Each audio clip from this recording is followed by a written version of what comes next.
Welcome back to my channel introvert అమ్మాయి. ముందుగా అందరికీ వరలక్ష్మి వ్రతం శుభాకాంక్షలు అండి. ఎప్పటిలాగానే మా అమ్మ పండగ కాబట్టి పొద్దున్నే 5 గంటలకి లేపేసింది నన్ను. నేను లేచిన వెంటనే ఇల్లు మొత్తం మోప్ పెట్టి తూడ్చానమాట. ఆ తర్వాత గడపలు నీట్గా తుడిచి పసుపు పెట్టి ముగ్గు వేశాను. అలాగే ఇంటి ముందు కూడా ముగ్గు వేశాను. తర్వాత ఈలోపు నేను ఇవి చేస్తుంటే మా అమ్మ లోపల పూజకి అన్నీ రెడీ చేస్తుందన్నమాట. మా అమ్మ పూజ గదికి కూడా గడపకి పసుపు రాసి ముగ్గు పెట్టేసింది. నాకు ఈలోపు ఈ చెంబులు అయితే కడగమని ఇచ్చింది. నేను ఇక్కడ కడుగుతున్నాను అనమాట.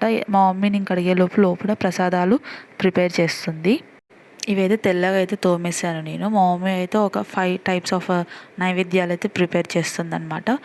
మా మమ్మీ ప్రిపేర్ చేసేలోపు నేను కూడా ఫ్రెష్ అయ్యి వచ్చేసి దేవుడి రూమ్కి ఇంకా ఇంటి ముందు గడపలకి అన్నిటికీ మామిడి తోరణాలు అయితే కట్టేశాను. తోరణాలు కట్టడం అయిపోయాక పూజ కోసం అయితే ఇంట్లో కొన్ని పూల చెట్లు ఉన్నాయి కదండి, ఆ పూలు తెంపడానికి అయితే నేను టెర్రస్ పైకి వెళ్ళిపోయాను. ఇక చిన్ని లోటస్ అయితే వచ్చిందనమాట. ఆ రోజు ఒక్క పువ్వు, మిగతాయి కొన్ని మందారాలు వచ్చాయి. ఆ రోజు చాలా పూలు లేకుండే. నేనైతే పూజ కోసం అని శారీ కట్టుకున్నాను. శారీ కట్టుకొని రెడీ అయిపోయాను. నేను రెడీ అయిపోయేలోపు మా మమ్మీ అయితే రోజు చేసే నార్మల్ పూజ అయితే చేస్తుందన్నమాట. అమ్మవారిని పెట్టి పూజ చేయడానికి ఒక పీట అయితే మా మమ్మీ ఇక్కడ ఉంది కదా, ఈ పీటకైతే పసుపు రాసి ముక్కు పెట్టమంది. అయితే నేను అక్కడ కూర్చొని మంచిగా నీట్గా దానికైతే పసుపు రాస్తున్నాను.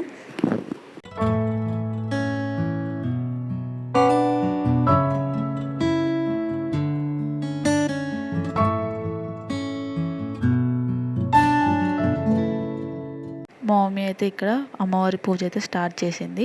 నేను మా మమ్మీ పూజ చేస్తుంటే మా మమ్మీకి పక్క నుండి పూలు ఇంకా కాయిన్స్ అందిస్తున్నాను అనమాట పూజకి అక్కడ పెట్టడానికి. నేను అందిస్తూ ఉంటే మా మమ్మీ చదువుకుంటూ పూజ చేస్తుంది అక్కడ పెట్టుకుంటూ. ఇక్కడైతే మా మమ్మీకి నేను కంకణం కట్టేశాను. ఆ తర్వాత నాకైతే మా మమ్మీ కంకణం కడుతుంది. ఇక మా మమ్మీ పూజ చేస్తుంటే మేమిద్దరం అయితే చూస్తూ ఉన్నాం అనమాట అక్కడ. అలాగే మా మమ్మీకి ఏం కావాలో అవన్నీ అందిస్తూ మేము కూడా దేవుడికి దండం పెట్టుకుంటూ కూర్చున్నాం అక్కడ.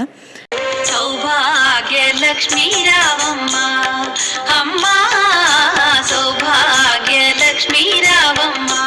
అమ్మవారి పూజ మొత్తం అయిపోయాక అయితే మా మమ్మీ మాకు ఇంకా ఇంటికి వచ్చిన మహాలక్ష్ములకు అందరికీ పసుపు బొట్లు అయితే ఇచ్చుకుంది.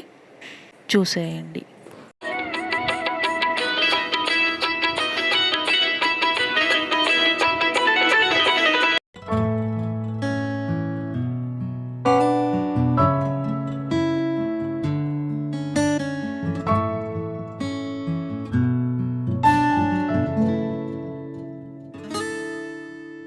ఇంటి దగ్గర వారు పసుబొట్లకి పిలుస్తూనైతే వెళ్ళి వచ్చేసామండి. ఇలా మా వరలక్ష్మి వ్రతం అయితే పూర్తయింది.